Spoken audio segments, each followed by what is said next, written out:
Hello and welcome to The Gist. I'm your host, Chris Vetrano, here every week to break down all the things that are happening in pop culture and interviewing the people that make it pop.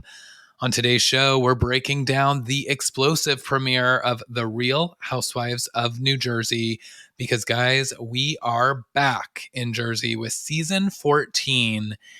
And I mean, I feel like we could spend 80 minutes on the first 80 seconds of that intro. It was so delicious in so many ways. I am I'm still reeling, okay? And I know that we have so long to go before we get to the finale where we actually get to see what happened in those first 80 seconds because as these Bravo shows love to do, they give us a little glimpse of what we're going to get at the finale and then they take us backwards, 3 months when filming first started. And of course that's what we got to kick off Jersey. But man, oh man, just to kind of cover it, we are back at Rails, which is a restaurant that we have come to know and love in Jersey. It is so wild because some of the most epic showdowns in the show's history have taken place at this restaurant. And at this point, I feel like the restaurant just needs to become like a historic landmark because it's so crazy. But can we just say that Dolores is the star of this season? And I don't care what you say. I know that, people have come for me. If you listened to a couple of weeks ago on the podcast, I had my friend Emily on. We chatted about Team Melissa versus Team Teresa. I was called a tree stump or a tree hugger or whatever whatever the Teresa stands are calling themselves. But I've got to say, Dolores is our queen. And the way that she gives Godfather, I mean, she's godmothering. Okay. She is godmothering in this first 80 seconds, having a sit down. Everybody is exploding at each other. It is wild. There are glasses that have crashed.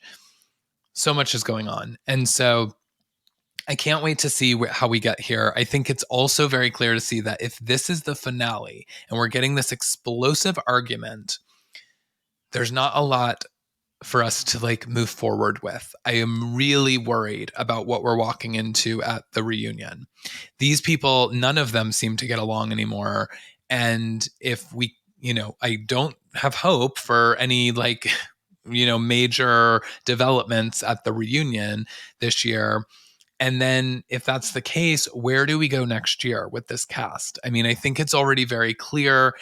Andy has said that they definitely cannot sustain this filming the way that they have been filming this season, where Melissa and Teresa don't interact and they don't want to talk about each other. And, it's not sustainable. And so we know that that's going to happen. But yeah, it looks like we're in for the season, right? We're going to get kind of the lead up to a lot of relationships changing and shifting and the dynamic shifting. And then it looks like it ends with this explosive fight at Rails. And so that is what we have to look forward to. But in this initial episode, it was so like Jersey's back. I just don't know how else to put it because it really felt like old Jersey. And it's interesting because we didn't get a lot of the Teresa versus Melissa storyline. It was mentioned a little bit about like how neither one of them, I think, Dolores asks Teresa, are you going to chat with Joe and Melissa at all? Are you going to interact with them? She says no. In one of Melissa's interviews, she's asked a question about Teresa and how she like feels about seeing her. She basically says, I don't want to answer any, questions about Teresa this year. I don't really feel anything when we see her. And so it does appear as though these two are completely done. And, as sad as it is, I think it's almost refreshing because it's just like we're so done with this storyline. And if they both have to coexist on this show, I'd rather not have that be the storyline. So I'm interested to see what's to come and if that continues to evolve that way, but only time will tell. And so, yeah, we've got quite a season in store. We this of course this is the premiere, so there's a lot of sort of setting the stages. You're getting some like little shots of like what have they been up to, them in their houses with their families, interacting, sort of like sharing some backstory of what's happened since as they keep calling it New York, they just keep being like the last time we were in New York all together, which we know is code for reunion. Um, and so they talk a lot about like, oh, well, when we were all in New York, this is what's kind of transpired since then. Um, but yeah, a lot's going on. Okay.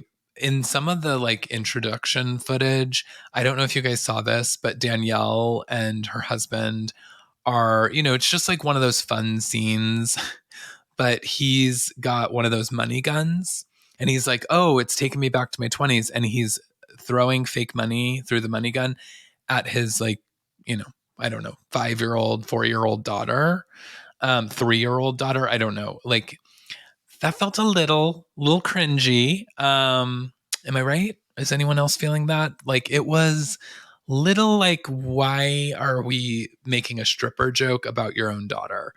Um, so that was an interesting, little Jerseyism. But then I felt like we got a lot of Rachel in this introduction episode. And I've got to say, uh, I don't know, it's too early maybe to say it, but I am just getting some like real Amber and Jem Marchese vibes from Rachel and John Fuda. Um, and really from him more so than anyone else. And it's coming across on the show, which later in the episode, which we'll talk about, it really comes across. But he's also going like he's like doing all these interviews. He was just on Tamra and Teddy Mellencamp's Two Peas in a Pod um, uh, podcast, and I'm I'm like, you're not the star of the show, but he thinks he is. On the podcast, he talks about how Teresa would have no storyline without him. And I think it's just like it's interesting because it's like, well, did he realize that Teresa's been on the show for 14 seasons and he's been on it for 2? Um, yeah, so I don't know if he's like fully with it. And then I just saw that he was like selling photos of himself with his shirt off to show his weight loss to People magazine. And I'm all for it, but like he from what I understand, he like has had liposuction and was using weight loss products, which like I have no qualms about either of those things if that's what makes you feel like confident. But like, what is the story? Why are we publishing photos of yourself in People about your weight loss journey? And I don't know, it all reads too thirsty for me. So yeah, I'm not really sure why we're getting so much of them, but I'm guessing it's because they do end up becoming the center of a lot of the drama. Um, in those first 80 seconds, Rachel calls Teresa out for her hot dog lips. And I'm just like, and then also her grandmother is talking about her when she refers to Jen Aiden as, oh, nose job Jen. And I want to be like, are you looking at your own granddaughter? Like, there isn't a, like, both. Rachel has the fakest lips, like the most duck mouthed mouth, and the fakest nose. And it's wild that she's like flinging these insults in a way that is like feels a little close to home for you. So yeah, I'm not sure how I'm feeling about all of that, but they are not my favorite on the show. I'm gonna say that right now. I could take them or leave them, and I would be happy if this was their swan song and we all realize their true colors and see the food is gone next year. I'm calling it early. This is how I feel after the first episode. But we get like some lunches, we get some dinners, we get like some of the folks like back together again. We see, that Teresa and Louis have been together for a year. Both Teresa and Melissa are getting ready to send their daughters to college this year, so we're setting up for that. And What else? What else is kind of going on? Marge is just kind of like, marging. I don't know. She like showed up at Jen Fessler's house with her new drink product. Um, Again, feels very thirsty, feels like she's there to promote her product. There's like a lot of just like setting the stages of like, how are all these relationships doing right now? But it wasn't until we get to Jen Fessler's surprise 55th birthday that we finally get, kind of what all is happening and transpiring to come to a head. So, we finally see them all interacting as a group for the first time. We definitely, see that Teresa and her brother and Melissa, none of them are saying hi to each other. But we don't make it a big thing. They just don't. And I think that, again, that feels very healthy. We see like maybe some little things about Jackie and Marge, maybe some like cracks in that relationship. Jackie's talking about her book coming out and that Melissa got an advance copy because she's going on Melissa's podcast to talk about it. By the way, that's normal. I've had people on this podcast promoting books, and their publicists send the books to me to pre-read before they come out, because you got to know about it. You got to read the book. You got to have some content to share. And that feels very normal. So I really don't, I didn't really understand why Marge seemed so bent out of shape about it. I feel as though we're about to learn more though, about why that relationship is so fragile. And then as we know from the trailer, Jackie flip-flops and goes to Team Teresa. And so, again, we know that that's kind of like what is being set up in this scene. Fessler is, Fessler. I think that it feels as though Fessler's kind of a full-time. She's like learning guitar. She's singing in one episode. We see her daughter, I think for the first time. I don't remember the daughter last season.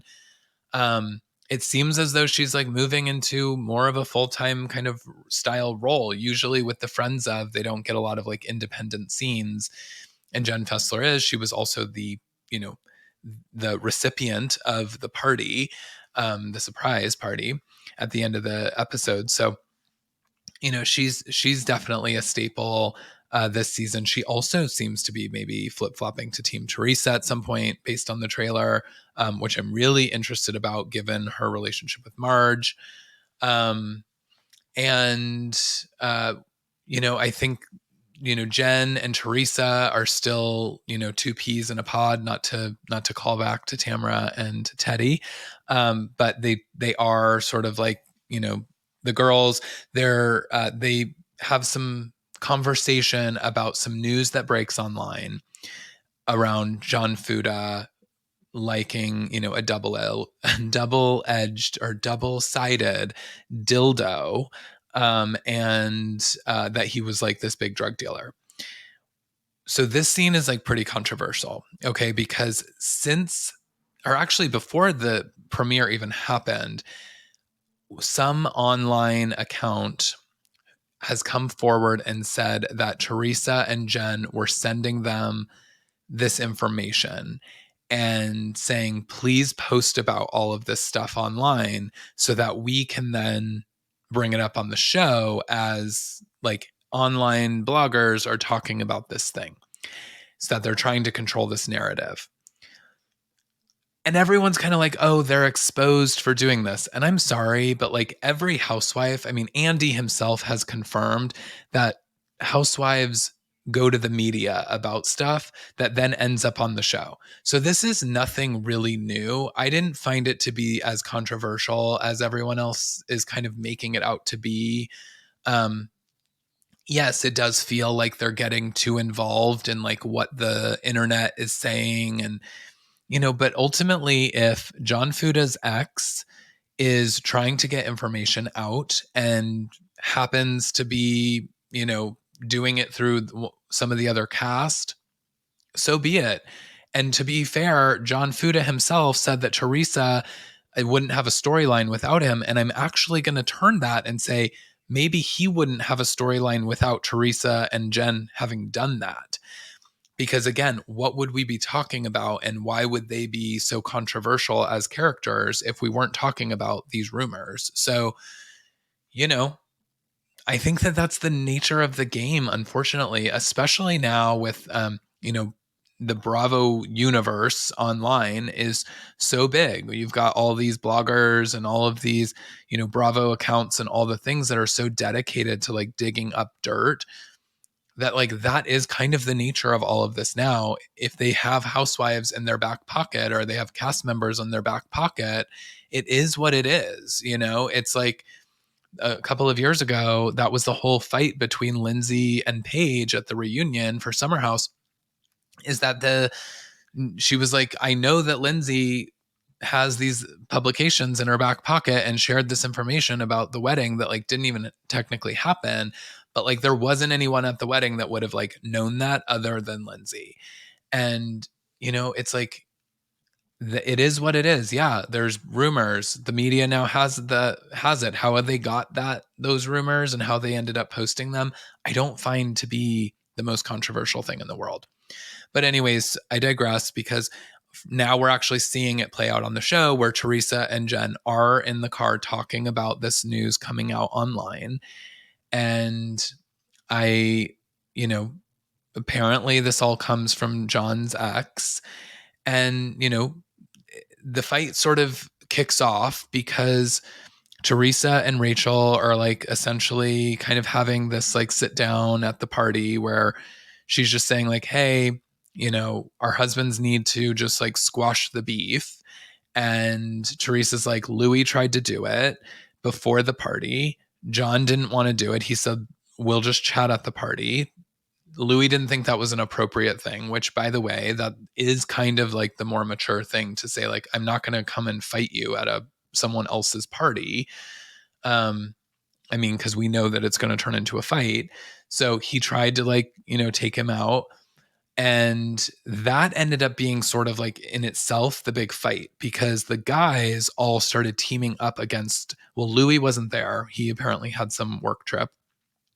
And Polly, Dolores's man, was going to bat for him and was like, hey, I saw the texts. I know that he tried to like clear the air with you before coming to this party. You said no, let's hash it out at the party.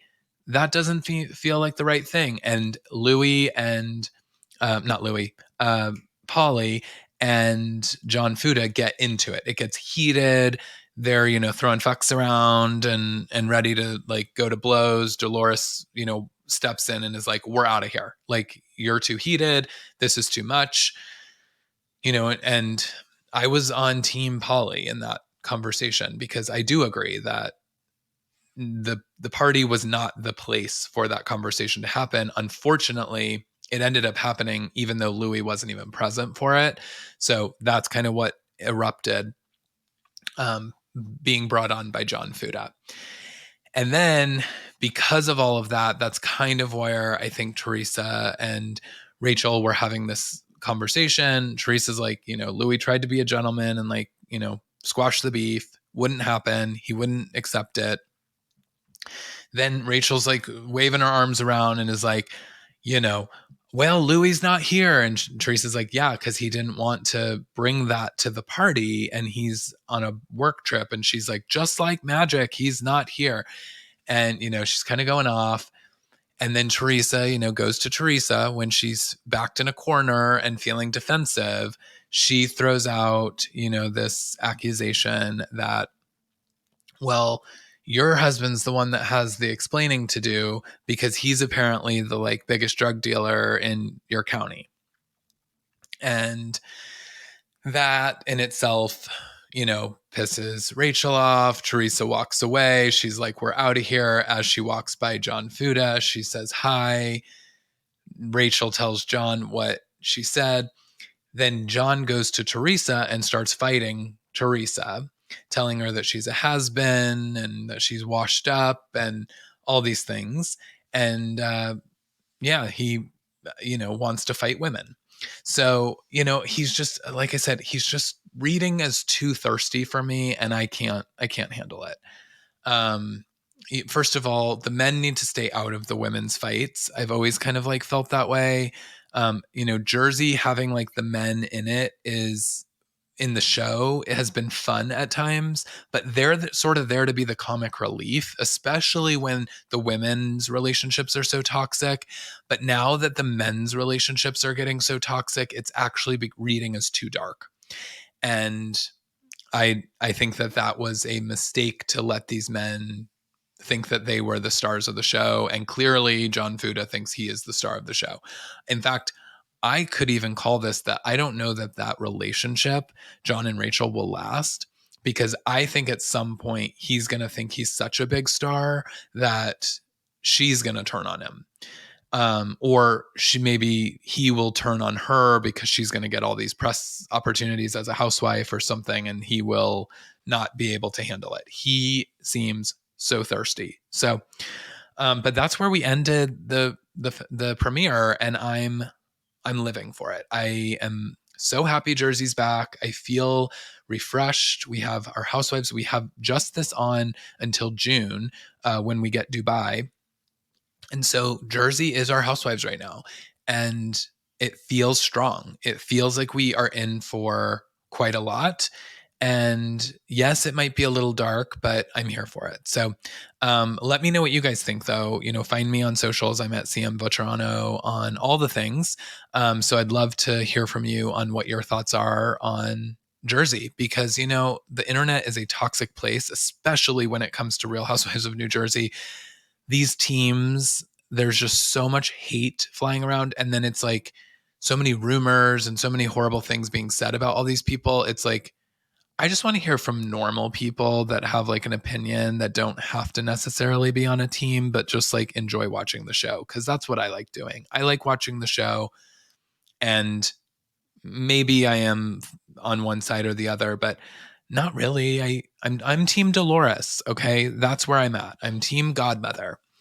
So yes, I'm loving it. Let me know what you guys think. And then just really quickly, a couple of other quick notes. Vanderpump, did you guys see the trailer for the reunion?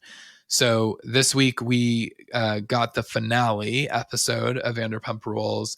And then next week we are getting the reunion kicking off. And I've got to say, in the like 30-second reunion, or minute long, I don't know how long it was, I felt like it went by way too fast. We got more, I think, in the reunion than we've had all season. Like, we've got tears, we've got face to faces, we've got like real conversations that are happening. I think the real emotions of like the Scandival fallout are like actually starting to come out. I mean, it breaks my heart when Ariana is like screaming, I just want you gone. I just want you out of my life, to Sandoval, because that's so real. And it's like all season she tried to tell people, I don't want to be around him. And if you want to be around him, I don't know that I can be around you. And, everyone like took that so personally, because I think they saw it as, you're trying to kick somebody off the show and we need the show to survive. And instead of like really truly, understanding and empathizing with this person who was so betrayed and was so hurt by the things that he did, and then also still had to like live with him and deal with all of these things, that like she just wanted him to like not be a part of her life for a while, which is a totally normal thing to want from somebody that you are breaking up with, who has betrayed you and cheated on you and done all of these things. So I feel like the reunion is actually going to like bring a lot of closure to what we needed from this Scandival story. And then, as we know, Vanderpump, which normally picks up cameras in the summertime, they are pausing until the fall. And so they're going on a pause. A lot of people think it's because Ariana booked a gig to host Love Island. And then she also just announced that she was returning to Chicago for a second run. And so there is some speculation that like Bravo was like, we're not going to shoot another season without Ariana. And if she has all of these other engagements and prior commitments, she's not going to be able to film. So it could be because of that, and that will only make the cast even more jealous of her. But yeah, they're shooting, and we've never gotten like Vanderpump Christmas, so it could be fun to see them in the fall and winter months and see a different side of Vanderpump, and I think it's smart. And I do actually think that Bravo is getting better about delivering these seasons faster and like editing faster. And so just because it's on pause from filming doesn't necessarily mean that it's going to be a longer, break in between the finale and the next premiere. So that's just my take. I don't know. I haven't discussed it with the Bravo execs, but I have a feeling. So but yeah, if it looks like we're in for such a treat with that reunion, and I'm glad because, like I said, the season felt a little flat for me. Um, oh, guys, I have to retract. I had an episode a few weeks ago where I did Vanderpump Rules versus The Valley versus Vanderpump Villa. And oh my God, I put Vanderpump Villa on top, then The Valley, and then Vanderpump Rules because I just felt like Vanderpump Rules was not delivering. And I had only seen, I think, the first like 3 episodes of Vanderpump Villa. And I was like, it's super artificial. It's as artificial as like, the selling sunsets and things. Like it's so manufactured to be a show, but there was like something about it that just like the energy felt new. And I think it was that I had like new casts. Like I was like, oh, we've got a new Stassi and Jax, and we've got a new, Katie, and we've got a new this. And I was just like, I was enamored by it. And so I put it at the top of my list. I completely have to change that. I like have to retract that entire episode. Um, I like almost need to go back and edit the episode and go like, hey, by the way, none of what I just said turns out to be true. Um, the Valley is firing on all cylinders. I am so excited about the Valley. It is number one for sure. And it's not even like Jax and Brittany, because like they seemed like they were kind of the center of the promos leading up to it. But my God, there's just so much that show is delivering, and I'm loving it. It's true reality TV gold. So the Valley definitely is on top, and then Vanderpump Rules. Even though it still didn't, the season did not deliver. We're getting somewhere, and this trailer has like restored my faith in the franchise. And then Vanderpump Villa is like dead last. Okay, it has completely turned around. It is so overly manufactured, and I now like I think I have like a couple in the queue that I haven't watched because the last few that I did see, I was just like, this is so boring, and it makes no sense. It's like these people are showing up for these extravagant parties at this like what is supposedly this extravagant villa, and the way in which things go down, it's just wild. It's like the cast is fighting in front of all the guests, and I thought it had this like fun below deck vibe. It's not anything like below deck. At least on below deck, you've got like true yachties, and you've got true sort of like, socialites or whatever that are on these vacations. This is nothing like that. These are all just paid actors that are there for a storyline, and it's so bad. I can't believe that I named it number one. I'm so sorry to all of you listening. And I'm sorry if you had sat through that episode and completely were screaming at me, telling me to like open up my eyes, because my eyes have been opened. Okay. I am with you now. But yeah, the Valley is amazing. Vanderpump, can't wait to just watch through that reunion. I don't know how many parts it is though. I hope it's 2, because I feel like we don't have enough content from the season for 3. But Bravo loves to extend those things. And then yeah, whether or not I finish Villa, we'll see. I got to get real desperate. But speaking of artificial drama, so again, I have watched all of Selling Sunset. I don't even know why, because like it is truly like The Hill. It's like The Hills on steroids in terms of like manufactured storylines. And somehow, somewhere, someone said, I can't believe you watch all the Housewives and you don't watch Selling Sunset because there are some great characters on there and you would love it. And I watched it and I was like, yeah, it's good, but I didn't like love it. And I couldn't tell you outside of Chriselle, um, and Christine, obviously, who's not even on the show. I don't really know any of the other players really. And I I'm not like drawn to it, but I know why, because I have a problem. I have a real problem, guys, and thank you for being with me and supporting me on this journey. But I can't stop reality programming once I start it. It's like I have to like see it through the entire arc, and which is why I will ultimately finish Vanderpump Villa. But I definitely was like, well, I'm not going into selling the OC because I was like, I'm not going to like double dip into this pond. I already wish I wasn't in it. And I've officially started it. Yeah. I I don't know why. I started seeing all these things online about this new, I think, third season. Wild stories coming out about the cast. And while it's probably all made up for TV, I can't get enough of it. So now I'm starting at season 1. And you're going to be here for the ride. So I'm in season 1, only I think a couple of episodes in. So I'm just kind of like learning the characters. But yeah, Selling Sunset. I'm in. Call me in.